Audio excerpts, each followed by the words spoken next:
اکثر یہ بات فرماتے ہیں، خاص طور پہ جو لوگ مذہبی بحث کر رہے ہوتے ہیں، مختلف نقطہ نظر پہ نقد کر رہے ہوتے ہیں، کہ اختلاف رائے کے اظہار میں ہمیشہ آپ وہ بات کہیں جو دوسرا اپنے موقف کے بارے میں کہتا ہے، اس کی جگہ پہ کھڑے ہو کے پہلے اس کا موقف سمجھیں، اور جو لقب یا جو فقرہ یا جو فریز آپ دوسرے کے اوپر چشمہ کرنا چاہ رہے ہیں، اگر وہ اس کو پسند نہیں کرتا تو یہ کام کبھی نہیں کرنا چاہیے۔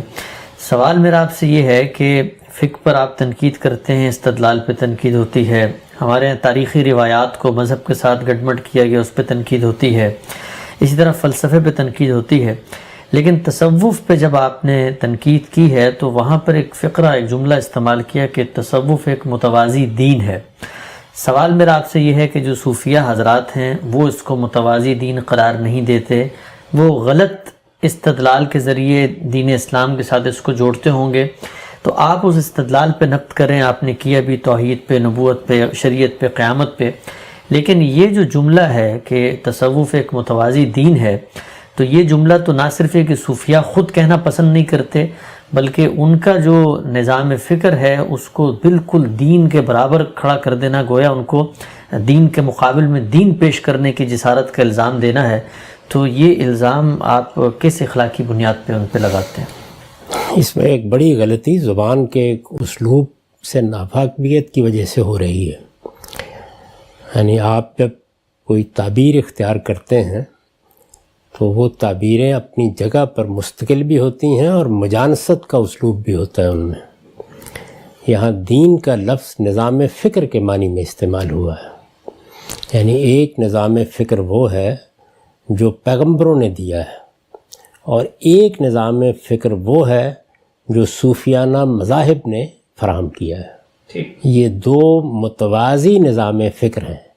لوگ اسے تنقید کا جملہ خیال کرتے ہیں، یہ حقیقت میں بہترین تعارف ہے، ان کی کاوش کا بہترین تعارف ہے۔ یعنی جس طرح سے علامہ اقبال کے بارے میں یہ بحث رہی ہے کہ کیا ان کا کوئی مستقل فلسفہ ہے یا وہ محض ایک متکلم ہے۔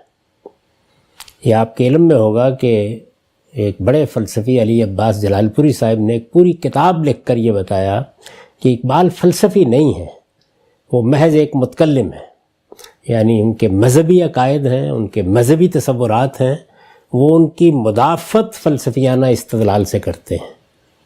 تو اس کے لیے ہمارے ہاں متکلم یا اس فن کے لیے علم کلام کی اصطلاح استعمال ہوتی ہے۔ مستقل فلسفی ہونے کا مطلب یہ ہے کہ اپنے اصول سے لے کر فروع تک ایک پورا کا پورا نظام ایک شخص نے بنا دیا۔ جس طرح کہ ہم سقراط کو دیکھتے ہیں، یا افلاطون کو دیکھتے ہیں، یا ارسطو کو دیکھتے ہیں، یا پلاطینس کو دیکھتے ہیں، یا ہمارے ہاں کے لوگوں میں سے ابن عربی ہیں، ایک پورا نظام بنا کے بتا دیا ابتدا سے انتہا تک۔ تو تصوف کو اگر آپ پوری طرح اس کے علماء سے سمجھیں اور پڑھیں، یعنی ایک تو یہ ہے نا کہ ہر جھگی پہ بیٹھنے والا اور تپسیا رمانے والا صوفی ہو جاتا ہے، تپسیا کرنے والا اور دھونی رمانے والا، لیکن ایک یہ ہے کہ جو ان میں اہل علم ہیں، یعنی جلیل القدر اہل علم ہیں جنہوں نے تصوف کی شرح اور وضاحت کی ہے، بہت بڑے لوگ ہیں، ان کے ذریعے سے اس کو سمجھیں تو وہ ایک مستقل نظام فکر ہے۔ تو دین کا لفظ مجانست میں استعمال ہوا ہے تاکہ پیغمبروں کا دین جس نظام فکر کو پیدا کرتا ہے اس کی اہمیت بتائی جا سکے کہ اس کے بالکل بالمقابل تصوف بھی ایک پورا نظام فکر ہے۔ تو اس معنی میں یہ تعبیر اختیار کی گئی ہے۔ تو ہم سب یہ جو آپ نے فرمایا کہ وہ نظام فکر کے معنی میں یہ بات آپ کر رہے ہوتے ہیں کہ ایک پیرلل پورا اسٹرکچر ہے، تو یہ بات وہ جو خود بیان کرنے والے ہیں، جو صوفی حضرات ہیں، کیا وہ یہ بات مانتے ہیں کہ ہم ایک پورا پیرلل نظام فکر پیش کر رہے ہیں، اور دین کے مقابل میں اگر آپ اس کو رکھتے ہیں تو دونوں متوازی علیحدہ الگ الگ نظام فکر ہیں؟ ایسا ہی ہے بالکل۔ میں نے اس میں وہ اقتباسات نقل کر دیے ہیں جس نے خود شاہ ولی اللہ نے، جو بڑے لوگوں میں سے ہیں اور ظاہر ہے کہ عالم بھی بہت بڑے ہیں، صوفی بھی بہت بڑے ہیں، انہوں نے اپنی کتابوں میں اس کو بیان کیا ہے، یہ بتایا ہے کہ ہمارے اس نظام فکر کا ماخذ کیا ہے اور یہ ایسا نہیں ہے جس طرح کہ عام لوگ خیال کرتے ہیں کہ قرآن کی کوئی 2 آیتوں سے یا 2 حدیثوں سے کوئی چیز اخذ کر لی گئی ہے. کہتے ہیں کہ یہ بالکل متوازی ایک نظام ہے. اس نظام کو جنید بغدادی نے ہمارے ہاں، یعنی مسلمانوں کے ہاں، ویسے تو یہ ہر جگہ موجود ہے تصوف، ہمارے ہاں ایک باقاعدہ صورت دی ہے. پھر انہوں نے بتایا کہ یہ اخذ کیسے کیا جاتا ہے. یعنی رسول اللہ صلی اللہ علیہ وسلم سے اس کی اخذ کی نوعیت یہ نہیں ہے کہ قرآن سے اخذ کر لیا یا حدیث سے اخذ کر لیا یا سنت سے اخذ کر لیا. وہ اس کی مثال دے کے بتاتے ہیں، اور میں نے ان کے اقتباسات آگے نقل کر دیے ہیں کہ یہ براہ راست فیضان ہے جو حاصل ہوتا ہے. یعنی اس کے ماخذی کی نوعیت بالکل تبدیل ہو جاتی ہے. اور وہ یہ کہتے ہیں کہ یہ جو علم ہے یا یہ فن ہے یا جو کچھ بھی آپ اس کو نام دیں، یہ اس کے مقابل میں ایک بالکل مستقل چیز ہے. اس کو اس طرح سمجھنا چاہیے. یہ سب باتیں کہتے ہیں. یہ اصل میں ان کی پوری بات کا خلاصہ کر دیا میں نے کہ وہ جس طریقے سے پیش کر رہے ہیں وہ اس طرح ہے. عام لوگ جب گفتگو کرتے ہیں یا عام لوگ کوئی اعتراض کرتے ہیں تو اس کا جواب دیتے ہوئے بعض لوگ اس طرح کی تعبیریں اختیار کر لیتے ہیں کہ یہ وہی بات ہے، اللہ تعالیٰ نے جو احسان فرمایا ہے، تزکیہ فرمایا ہے. ایسا نہیں ہے. وہ اس کو ایک پورے نظام فکر کی حیثیت سے بیان کرتے ہیں، اس کو پورے نظام فکر کی حیثیت سے پیش کرتے ہیں. یہ ظاہر سی بات ہے کہ خود دین کا معاملہ یہ ہے کہ اس میں بڑے بڑے علماء پیدا ہوئے ہیں، وہ تعبیر کر رہے ہیں. ہم یہ کہتے ہیں نا کہ دین کی ایک سیاسی تعبیر ہے، ہم یہ کہتے ہیں کہ دین کی ایک صوفیانہ تعبیر ہے. تو دین کے اندر بھی یہ چیز ہوتی ہے. صوفیہ میں بھی اس طرح کے اختلافات ہیں، لیکن جو بڑے صوفی ہیں اور علماء صوفیہ ہیں وہ بالکل وضاحت سے یہ بات بیان کرتے ہیں. اس میں بلکہ سوال کا جواب دیا ہے شاہ ولی اللہ نے کہ یہ جو کچھ پھر ہمیں حاصل ہوتا ہے یہ محمد الرسول اللہ سے حاصل ہوتا ہے تو کیسے حاصل ہوتا ہے؟ تو انہوں نے کہا کہ فیضان کا منبع تو پیغمبری کی ذات ہے، لیکن اس کے حصول کی صورت ایسے ہے کہ جیسے ایک کھیت میں خربوزے اگے ہوں تو وہ آفتاب سے حدت حاصل کر رہے ہیں، لیکن نہ آفتاب کو معلوم ہے کہ وہ ان کی پرورش اور پرداخت کر رہا ہے، نہ ان کو معلوم ہے کہ وہ حاصل کر رہے ہیں. تو اس لیے اپنی بنیاد سے اپنے اختتام تک یہ ایک پورا نظام فکر ہے. متوازی دین کہنے کا مطلب یہ ہے کہ دین کے مقابل میں ابتدا سے انتہا تک، اصول سے لے کر فروع تک ایک پورا نظام پیش کیا ہے تصوف نے. ٹھیک. اچھا خان صاحب، یہ آپ نے فرمایا کہ یہ جو ہم کہتے ہیں کہ اقبال کی مثال دیکھے، کیا وہ ایک فلسفی تھے یا متکلم تھے؟ گویا ان کا اپنا کوئی پورا اسٹرکچر تھا، آرگومنٹ کا کوئی نظام فکر تھا، یا وہ مختلف زاویوں سے ایک نقطہ نظر کی توجیہ کر رہے تھے؟ آپ نے اس میں مثال دی ابن عربی کی کہ آپ ان کو دیکھتے ہیں، سقراط کو دیکھتے ہیں، افلاطونس کو دیکھتے ہیں، تو ایک پورا ہولسٹک پرسپیکٹیو میں ایک پورا اسٹرکچر پیش کر رہے ہوتے ہیں اپنے جو علم کے ان کی بنت ہے اس میں. تو آپ نے ابن عربی کا بھی ذکر کیا. ہم یہ دیکھتے ہیں کہ ابن عربی بھی ہم نے پہلے بھی بات کی تھی اور بھی مختلف زاویوں سے، لیکن لوگ ابن عربی کی کتاب کھولتے ہیں اور اس میں مختلف مقامات سے نکال کے دکھاتے ہیں عبارتیں کہ یہ دیکھیں یہ لکھ رہے ہیں کہ ہمارے لیے ہدایت، خیر اور ہر چیز کا منبع تو رسول اللہ صلی اللہ علیہ وسلم کی ذات ہی ہے، اور انہی سے جو ہے وہ ہم یہ کام کریں گے، وہی دین کے معاملے میں حجت ہیں. تو پھر یہ جو بڑے صوفیہ ہیں جن کا اپنا نظام فکر ہے، ان کی اپنی کتابوں میں بھی دیکھتے ہیں کہ وہ حجت تو پھر رسول اللہ صلی اللہ علیہ وسلم ہی کو مان رہے ہوتے ہیں. دیکھیے، جمہوریت ایک پورا نظام فکر ہے، ایسا ہی ہے نا. تو ایک آدمی جو جمہوریت کو دین کے خلاف نہیں سمجھتا اور مسلمان ہے، وہ دین پر بات نہیں کرے گا. تو اصل میں یہ دین کے بھی علماء ہیں. یعنی ایک ہے تصوف اور ایک ہے اسلام. تو وہ اسلام کے بھی علماء ہیں، بڑے علماء ہیں. شاہ ولی اللہ ہیں، غزالی ہیں، یہ جتنے بڑے صوفی ہیں اتنے ہی بڑے دین کے عالم بھی ہیں. وہ اپنے اس نظام فکر کو دین کے خلاف نہیں سمجھتے، پیرالل سمجھ رہے ہیں، مستقل سمجھ رہے ہیں، لیکن اس کے خلاف نہیں سمجھتے. جب خلاف نہیں سمجھتے تو وہ دین کے بھی علماء ہیں، تو دین کی بھی بات کریں گے. اچھا، بلکہ کسی جگہ استدلال بھی کر دیں گے کہ یہ نظام فکر دین کے خلاف نہیں ہے. یہی اس دنیا میں آپ بھی کرتے ہیں. کتنی چیزیں ہیں کہ جن کو آپ کہتے ہیں کہ معیشت کا یہ طریقہ اختیار کر لیا جائے، اگرچہ یہ اپنی جگہ ایک پورا کیپٹلزم.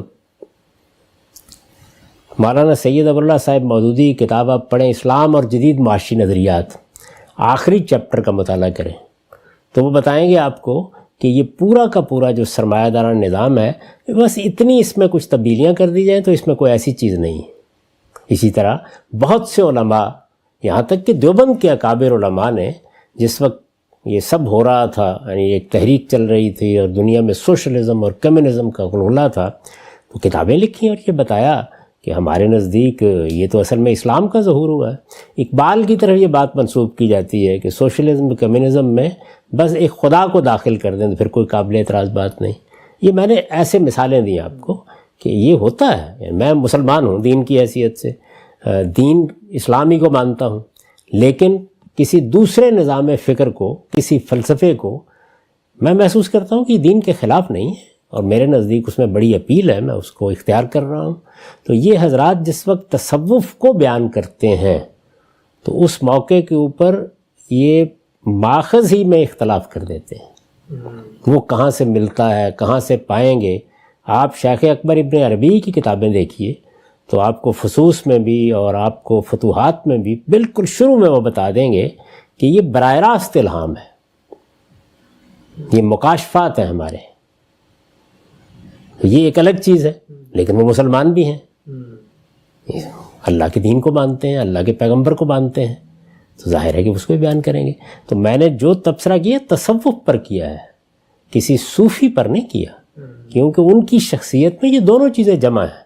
ایک طرف وہ مسلمان ہیں، اللہ کے ماننے والے ہیں، اللہ کے پیغمبر کے ماننے والے ہیں، قرآن پر ایمان رکھتے ہیں، اس پر عمل کرتے ہیں، عمل کے بہترین نمونے پیش کرتے ہیں، کسی کے عمل پر آپ اعتراض بھی کر سکتے ہیں۔ ایک طرف یہ چیز ہے۔ شاہ ولی اللہ کوئی معمولی درجے کے عالم ہیں، امام الہند کہنا چاہیے ان کو۔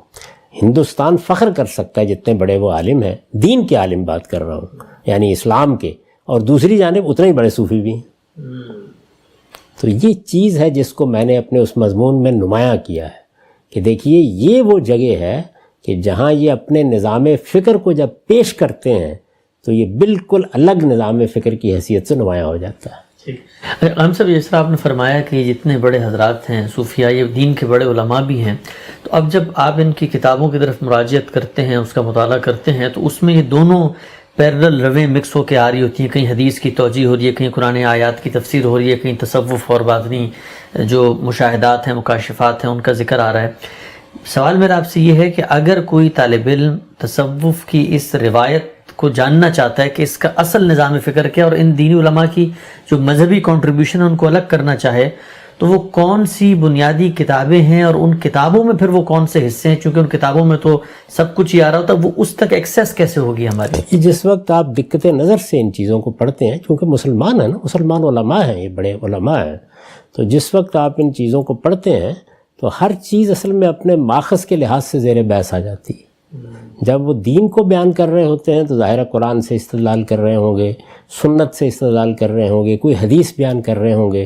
شاہ صاحب کی حجت اللہ البالغہ دین کی حکمت کا اپنے زمانے کے لحاظ سے بڑا غیر معمولی بیان ہے، تو بیان کریں گے اس کو۔ اسی طرح غزالی ہیں، تو وہ جب دین پر گفتگو کر رہے ہیں یا اصول فقہ پر گفتگو کر رہے ہیں تو اس وقت ظاہر ہے ایک مسلمان کی حیثیت سے اپنے مقدمات پیش کرتے ہیں۔ وہاں قرآن ہوگا، وہاں سنت ہوگی، وہاں حدیث ہوگی، اس کے ماخذ یہ ہے۔ اور جب وہ تصوف کو بیان کریں گے، یہ درست ہے کہ ایسی کتابیں بھی ہوتی ہیں جن میں بالکل الگ بیان کیا جائے۔ مثلا آپ یہ دیکھیے کہ شاہ اسماعیل شہید ہیں، ان کی کتاب تقویت الایمان، اس میں انہوں نے توحید کو بیان کیا ہے، دین کی بنیادیں واضح کی ہیں۔ یہ جانتے ہیں آپ کہ اس میں توحید اس طرح سے بیان کی گئی ہے کہ ہندوستان میں ہنگامہ ہو گیا۔ ہندوستان تو اصل میں ایک دوسری دنیا ہے، یہاں کا تو ہر ذرہ دیوتا ہے، لیکن دوسری جانب ان کی کتاب اوقات کو آپ اٹھائیے تو وہ تصوف ہے، اس میں شروع سے لے کے آخر تک اس کے اصول مبادی بیان کیے گئے ہیں۔ بلکہ یہ کہا جا سکتا ہے کہ آخری زمانے میں انہوں نے گویا سارے کے سارے نظام فکر کا خلاصہ کر دیا ایک مختصر کتاب میں۔ اسی طرح جس وقت آپ فتوحات پڑھتے ہیں تو وہاں آپ کو دونوں چیزیں ملی ہوئی نظر آتی ہیں ابن عربی کے ہاں، لیکن جس وقت آپ فصوص پڑھیں گے تو بالکل وہ پورا کا پورا تصوف ہے۔ اب اس میں دونوں کی تعبیریں بہت جگہ ملتی جلتی ہوتی ہیں، تو اس وجہ سے ایک عام آدمی یہ خیال کرتا ہے، لیکن ایک محقق آپ کو نکال کے بتا دے گا کہ یہ نظام فکر ہے۔ ابھی ابن عربی کے بارے میں بہت سی اچھی بحثیں ہوئی ہیں، ان کو بھی اگر آپ سامنے رکھ کے دیکھیں، لوگ جس طرح سے ان کا دفاع کرتے رہے یا ان کی تعبیرات کو بیان کرتے رہے، تو یہ معلوم ہوتا ہے نا کہ ایک پورا نظام انہوں نے بنایا جس کا نام رکھا نبوت عامہ، یعنی اس انسان کو اپنے وجود کے لیے بھی فیضان کی ضرورت ہے، اس کے بعد آگے اپنے زندگی کے تمام مراحل، اپنے شعور کے تمام مراحل، اپنے احساس کے تمام مراحل کے لیے بھی فیضان الہی کی ضرورت ہے، اور اس سے آگے بڑھ کر اگر یہ کچھ ریاستیں کر لے اور اپنے آپ کو اس قابل بنا لے تو اس کے نتیجے میں ایک نبوت حاصل ہوتی ہے اس انسان کو، اس کو وہ نبوت عامہ کہتے ہیں یہ اکتسابی ہے، بلکہ مثالیں دیتے ہیں کہ ہارون کی نبوت بھی ایسی تھی، بنی اسرائیل کے انبیاء کی نبوت بھی ایسی تھی، اور اس کے مقابل میں کہتے ہیں کہ جن کو تم نبی کہتے ہو، یعنی جو دین میں انبیاء ہیں، وہ تشریعی نبوت ہے، یعنی وہ اصل میں شریعت لے کے آتے ہیں، قانون لے کے آتے ہیں تاکہ لوگوں کو اس کا پابند بنائیں۔ تو آپ دیکھیے دونوں چیزوں کو انہوں نے رکھ کے بتا دیا کہ ایک ہماری تعبیر ہے اللہ تعالیٰ سے اخذ اور استفادے کی، وہ یہ ہے، اس کو نبوت عامہ کا نام دے دیا، اور ایک یہ ہے کہ جو مذہبی لحاظ سے اختصاص نبوت کو بیان کرتی ہے۔ تو ان کی مشکل یہ ہے کہ وہ مسلمان ہیں، اس لیے مسلمان کی حیثیت سے دونوں چیزوں کو بیان کر رہے ہیں، تو ان کو الگ الگ کر کے دیکھنا پڑے گا نا ہر جگہ۔ ٹھیک ہے، ہم سے آگے بڑھتے ہیں۔ یہ ایک روایت زیر بحث ہے، کہتے ہیں جی بخاری شریف کی روایت کا مفہوم ہے کہ رسول اللہ صلی اللہ علیہ وسلم نے فرمایا، میں سو رہا تھا کہ مجھے دودھ کا پیالہ دیا گیا، میں نے اسے پیا یہاں تک کہ دودھ سے سیر ہو جانا میرے ناخنوں سے نکلنے لگا، پھر میں نے بقایا دودھ جو ہے وہ سیدنا عمر کو دے دیا۔ صحابہ نے پوچھا کہ یا رسول اللہ اس کی تعبیر کیا ہے؟ تو آپ نے فرمایا علم۔ تو یہ جو روایت ہے، اس روایت کے اوپر مختلف اہل علم نے اظہار خیال کیا ہے، تو ایک نتیجہ اس سے نکالا گیا ہے کہ یہ روایت جب بتا رہی ہے کہ اللہ کے رسول یہ خود تعبیر کر کے بتا رہے ہیں کہ میں نے اپنا علم سیدنا عمر کو دے دیا ہے، تو پھر کیوں نہ سمجھا جائے کہ وہ بھی جو ہیں وہ ملہم ہیں، ان کو یہ بات کہاں کہی گئی ہے کہ میں نے اپنا علم دے دیا؟ روایت میں کہاں کہی گئی؟ جب رسول اللہ کی نسبت سے کوئی بات بیان کی جائے گی تو ایک ایک لفظ کو دیکھا جائے گا کیا کہا گیا ہے۔ یہ رسول اللہ صلی اللہ علیہ وسلم کا رویا ہے، ایسا ہی ہے نا؟ جی رویا ہے، یعنی آپ کو خواب میں یہ دکھایا گیا۔ آپ جو علم لے کے آئے ہیں وہ کیا ہے؟ وہ دین۔ اس علم کی کیا صورتیں ہمارے پاس ہیں؟ قرآن، سنت، اور رسول اللہ صلی اللہ علیہ وسلم نے قرآن اور سنت کی جو توضیحات کی، جو شرح کی، جو اس کے فروع بیان کیے، جو ان کے اطلاقات واضح کیے، ایک علم کا بڑا ذخیرہ ہے۔ یہ علم آپ کو بھی ملا ہے، مجھے بھی ملا ہے، ہر ایک کو ملا ہے۔ ایک دوسری چیز یہ ہے کہ یہ جو کچھ ملا ہے اس کی بصیرت، یہ جو ہم جلیل القدر علماء سے استفادہ کرتے ہیں، تو قرآن تو ہر ایک کے پاس ہے، سنت پر ساری مسلمان امت عمل پیرا ہے، حدیثیں سب کتابوں میں لکھی ہوئی ہیں، لیکن وہ بصیرت، وہ فہم، وہ چیزوں کے اندر اتر کر جاننا، یہ ہے جس کو رسالت مآب صلی اللہ علیہ وسلم نے یہاں علم سے تعبیر کیا ہے۔ تو ان کو یہ علم ملا، اور یہی اصل میں اس امت کے تمام علماء کو ملتا ہے، کسی کو زیادہ، کسی کو کم، اعلیٰ سے اعلیٰ درجے کے لوگ بھی ہوتے ہیں اور دوسرے تیسرے درجے کے لوگ بھی ہوتے ہیں۔ یعنی آپ کسی بھی علم و فن میں داخل ہوتے ہیں، آپ طبیبوں کو دیکھ لیں، آپ سائنسدانوں کو دیکھ لیں، سارے آئنسٹائن اور نیوٹن نہیں ہوتے۔ تو سیدنا عمر بڑے علماء میں سے ہیں، یعنی اللہ تعالیٰ کے دین کی بصیرت جو ان کو حاصل ہوئی وہ معمولی نہیں ہے۔ اس کا مطلب یہ نہیں کہ ان کی ہر چیز جو ہے وہ پیغمبر کی بات بن گئی ہے، نہیں، پیغمبر کی بات تو ہر نقص سے پاک ہوتی ہے، وہ انسان ہے، انسان کی حیثیت سے ان کے فیصلوں سے، ان کی آراء سے اختلاف بھی کیا جا سکتا ہے۔ خود میں نے کئی جگہوں پہ اختلاف کیا ہے، لیکن بہرحال وہ ایک بڑے عالم، بڑے فقیہ سے اختلاف ہے۔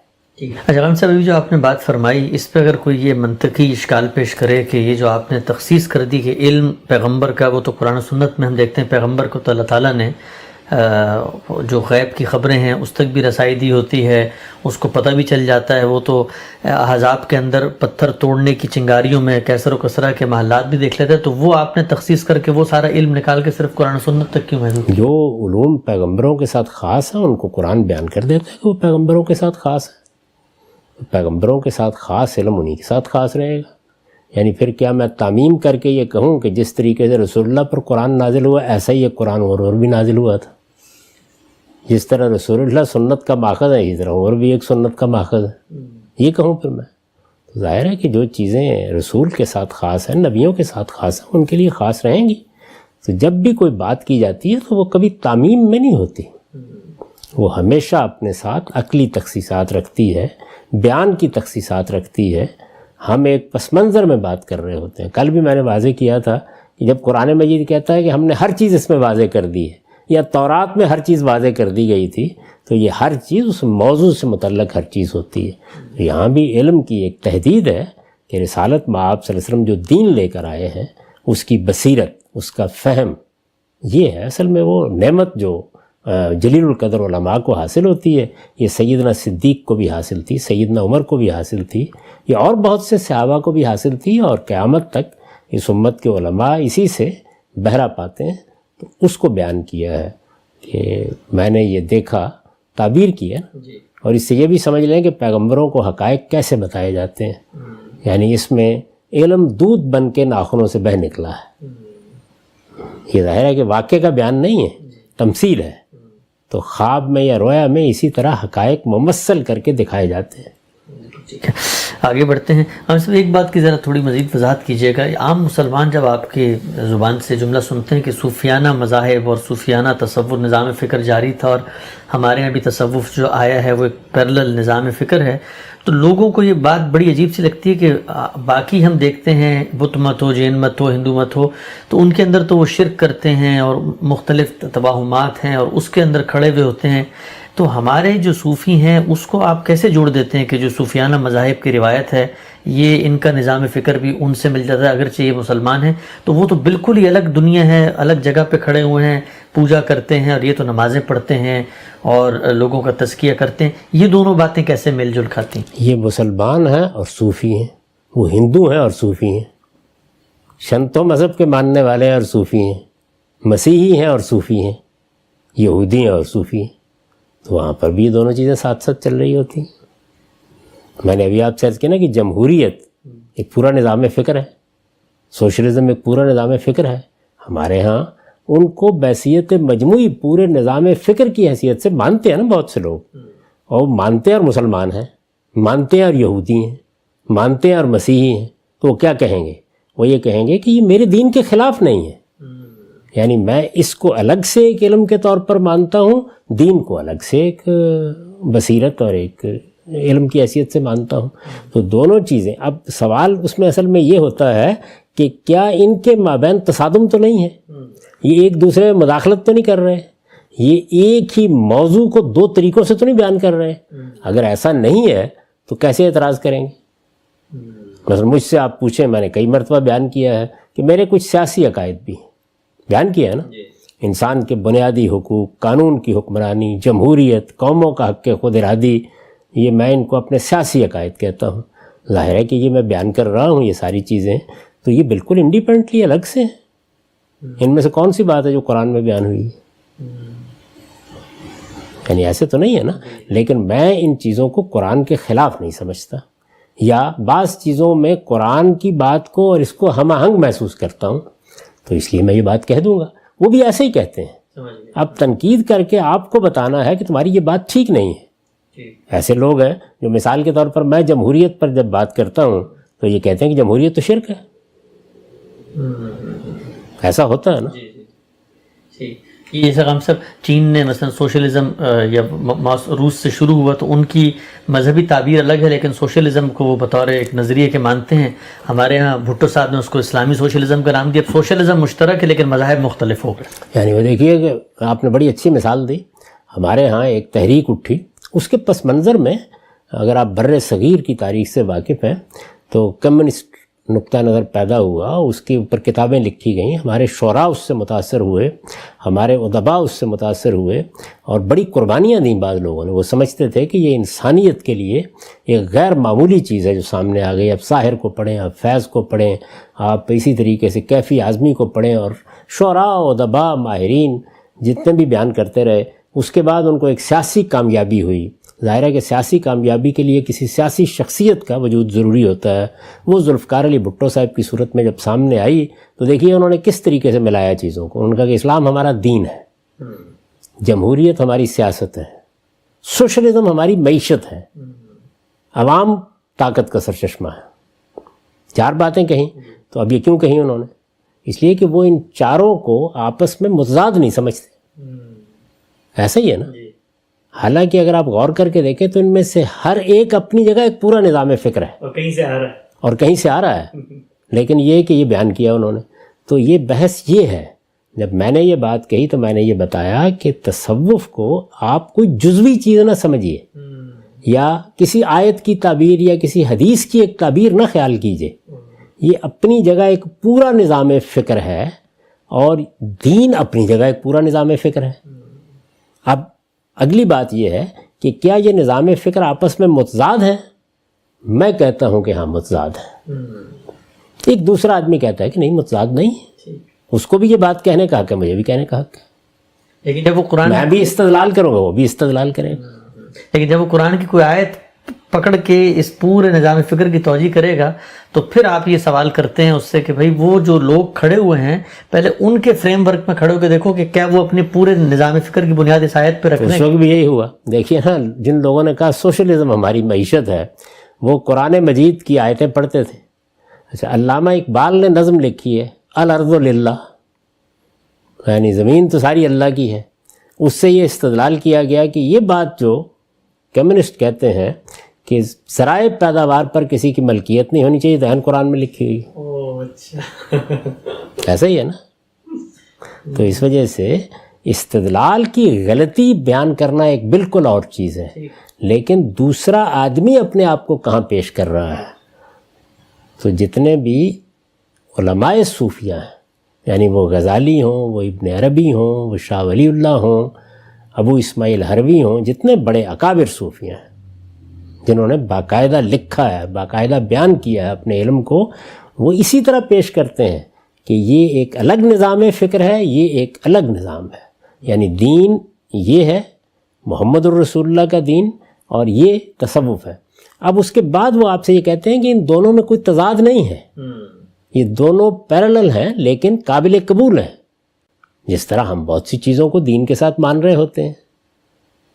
تو بحث یہ ہے کہ کیا وہ پیرالل ہوتے ہوئے دین کے ساتھ ہم آہنگ ہے, کیا دین ان کو قبول کرتا ہے, یہ ہے بحث.